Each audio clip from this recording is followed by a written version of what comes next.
Hello दोस्तों, welcome to the channel being persistent again. आज जो है अकाउंटिंग कॉन्सेप्ट्स मतलब अकाउंटिंग टर्म्स हमने इसके पहले वीडियो में ली थी। अभी अकाउंटिंग के जो कुछ कॉन्सेप्ट्स हैं अलग अलग तरह की उन्होंने दी है।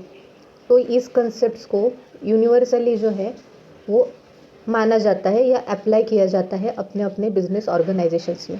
ठीक है, इसके अलावा हम अकाउंटिंग को आगे ऑपरेट नहीं कर सकते हैं। सो देखते हैं कौन सी ऐसी कंसेप्ट्स है। सबसे पहली वाली जो है वो है बिजनेस एंटिटी कंसेप्ट। इसका मतलब कि जो भी बिजनेस है और जो एम्प्लॉयज़ या ह्यूमन रिसोर्स है काम करने वाले, तो वो जो है वो अलग अलग है। मतलब क्या कि बिजनेस से रिलेटेड जो भी ट्रांजैक्शंस होंगे उसका इम्पैक्ट जो भी इंडिविजुअल है या जो भी ओनर है बिजनेस का, तो उस पर इफ़ेक्ट नहीं पड़ेगा, वो अलग है। ओके, उसकी पर्सनल लाइफ पे उसका इफ़ेक्ट नहीं पड़ेगा। इसका मतलब क्या कि बिजनेस एक अलग एंटिटी है एंड जो इंडिविजुअल है या ओनर है वो एक अलग एंटिटी है।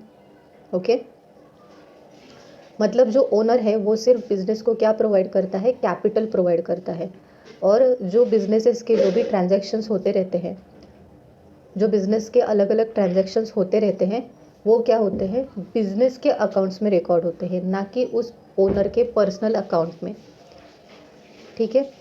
सो जो भी बिज़नेस होता है, तो पर्सनल ट्रांजैक्शंस अगर हो उस पर्सन के या ओनर के, सपोज़ करो उसके लड़के की अगर कॉलेज फ़ीस हो, एडमिशन फ़ीस हो, ट्यूशन फ़ीस हो, उसके कुछ ट्रैवलिंग एक्सपेंसेस हो, तो ये उसका पर्सनल खर्चा है, वो बिज़नेस में नहीं रिकॉर्ड किया जाएगा।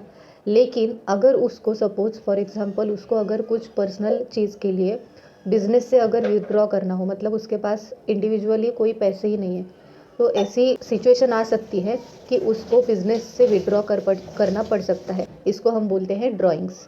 ओके, कि बिज़नेस से उसने अपने पर्सनल यूज़ के लिए पैसे जो है वो क्या किए, विड्रॉ किए। ये टर्म जो है वो हमने पहले वीडियो में देखी थी। मनी मेजरमेंट कंसेप्ट मतलब क्या कि आप जो भी मतलब एकदम शुरुआत में जो है वो बार्टर सिस्टम थी, जैसे कि वस्तु देने के बाद उसके बदले में हमको वस्तु ही मिलेगी। लेकिन जैसे जैसे मनी इंट्रोड्यूस हुआ, जैसे जैसे करेंसीज इंट्रोड्यूस हुए, जैसे जैसे अलग अलग बैंक्स एस्टेब्लिश्ड हुए, तो उसके बाद मनी मेजरमेंट मतलब क्या कि जो भी ट्रांजैक्शंस किए जाएंगे वो पैसे में ही रिकॉर्ड किए जाएंगे, मतलब न्यूमेरिकल फॉर्म में ही रिकॉर्ड किए जाएंगे। Okay, so that is the main condition. Cost concept का मतलब क्या कि बेसिकली हम जब एक पर्टिकुलर असेट बिजनेस के लिए परचेस करते हैं, लैंड हो, मशीनरी हो, प्लांट हो या फिर फर्नीचर हो, तो वो हम किस पे रिकॉर्ड करते हैं कि जिस अमाउंट में उसको हमने परचेस किया है। मतलब क्या कि हिस्टोरिकल कॉस्ट पे हम उसको रिकॉर्ड करते हैं। ओके, मतलब उसको कॉस्ट ऑफ एक्विजिशन बोलते हैं। एक्विजिशन मतलब क्या कि परचेस करते वक्त हमने उसको जिस कॉस्ट पे रिकॉर्ड किया है उसको बोलते हैं कॉस्ट ऑफ एक्विजिशन। मतलब अभी ये इस कॉस्ट पे ही फर्दर जो अकाउंटिंग है, मतलब चाहे उस पर डिप्रिसिएशन, मतलब क्या कि एक पर्टिकुलर असेट जो है वो कुछ दिनों बाद उसकी वैल्यू जो है वो कम होने लगती है। इसकी वजह से उसको पीरियड के हिसाब से और जो भी डिप्रिसिएशन का रेट होता है तो उसके हिसाब से हम उसकी वैल्यू को कम करते हैं। तो वो किसके बेसिस पे करते हैं हम, हिस्टोरिकल कॉस्ट के बेसिस पे। मतलब जब हमने परचेस की थी उस वक्त उसकी जो अमाउंट थी उस पे हम डिप्रिसिएशन जो है वो चार्ज करते हैं, जिससे असेट की वैल्यू जो है वो है रिड्यूस हो जाती है। आई होप आपको ये भी कंसेप्ट क्लियर हुआ होगा। देन है कंसिस्टेंसी। मतलब क्या कि बिजनेस जो है वो क्या है, परपेचुअल सक्सेशन। इसका मतलब क्या कि टिल द एंड, ऐसी कोई इमरजेंसी सिचुएशन आने तक वो क्या हो सकता है, कंसिस्टेंट चालू रहना ही चाहिए। ये कंसिस्टेंसी किस बारे में होती है, तो फिर उसके जो जो डेली ट्रांजैक्शंस होते रहते हैं, ठीक है, परचेस एंड सेल होता रहता है, प्रॉफिट एंड लॉस होता रहता है, तो ये सारी चीज़ें जो है वो कंसिस्टेंट होनी चाहिए till the end of the business, जब तक वो वाइंड अप होता नहीं है तब तक।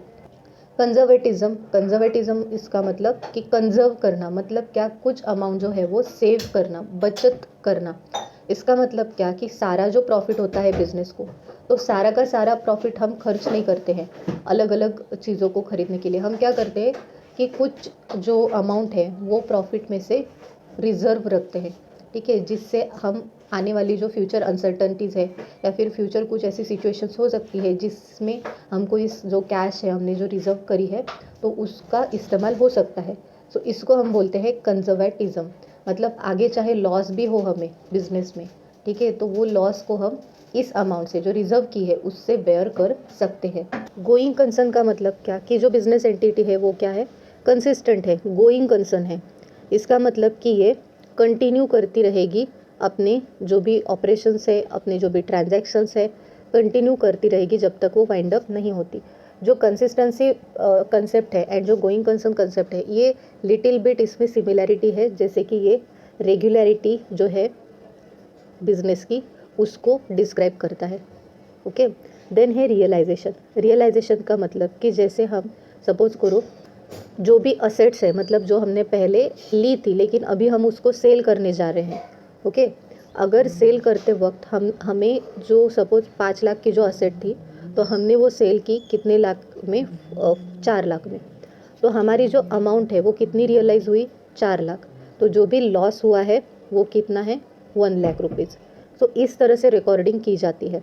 ओके, मतलब जितनी अमाउंट हमको मिली है उसको हम बोलते हैं रियलाइज्ड अमाउंट, और उसी के बेसिस पे हम उसका रिकॉर्ड बनाते हैं। ओके, मतलब कि जैसे अगर जो 4 लाख है वो हमें मिलने वाले, मतलब सेल तो हमने किया है बट इमीडिएटली हमको पैसे नहीं मिले हैं।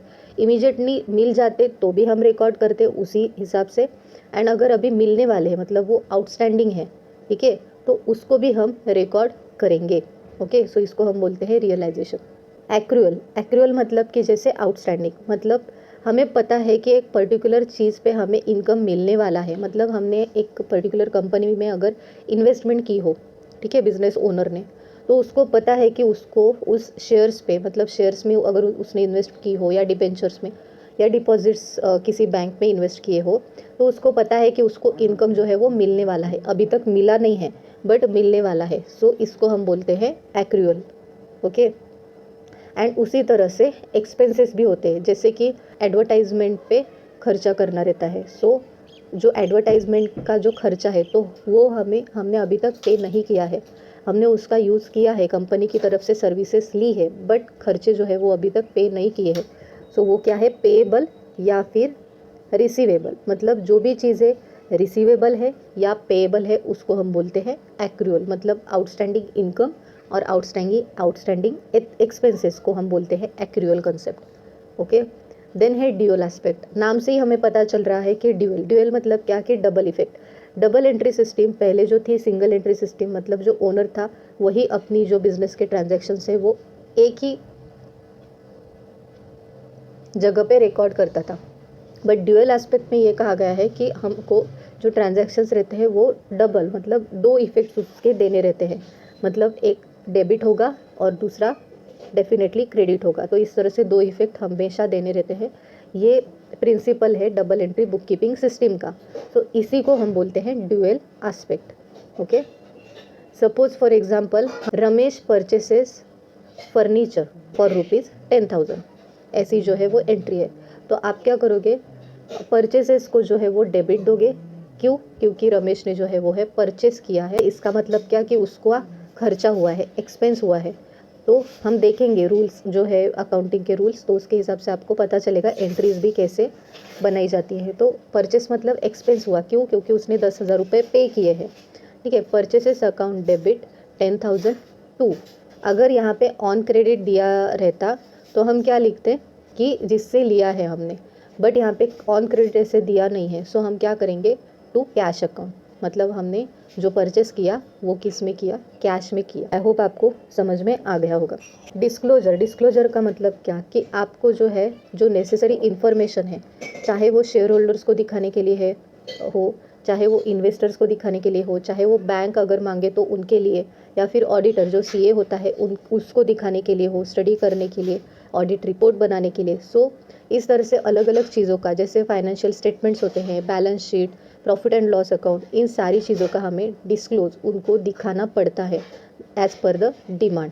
Okay, so full and fair information, जिससे क्या होता है, ट्रांसपेरेंसी बनी रहती है ट्रांजैक्शंस में, या फिर ओवरऑल हमारी जो कंपनी है उसकी गुडविल के बारे में। देन है मटेरियलिटी। मटेरियलिटी का मतलब क्या कि only 2 things we have to disclose which might have significant influence on the decisions of user of financial statements।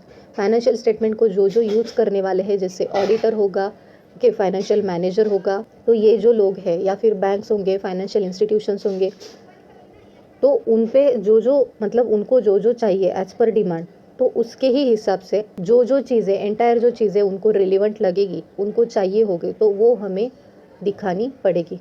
इसको हम बोलते हैं मटेरियलिटी, मतलब जिसका हमारे आने वाले फ्यूचर के डिसीजंस पे इफ़ेक्ट पड़ सकता है। सो इसके लिए सेफ्टी साइड के लिए हमें वो जो मटेरियल जो भी चीज़ें हैं, जो भी न्यूमेरिकल हमने डाटा लिया है या फिर हमारे जो ट्रांजैक्शंस है, हमारे जो अलग अलग स्टैटिस्टिक्स है प्रॉफिट लॉस के बारे में, तो ये सब हमें दिखाना पड़ता है। उसके बाद मैचिंग कंसेप्ट। मैचिंग का मतलब क्या कि जैसे जो भी हमारा अकाउंटिंग पीरियड है, सपोज 1 अप्रैल 2020 टू 31 मार्च 2021, ये सपोज करो ये अकाउंटिंग पीरियड है, तो उसमें जितने रिवेन्यूज़ हुए हैं, ठीक है, तो वो किसके साथ मैच होने चाहिए? एक्सपेंसेस के साथ।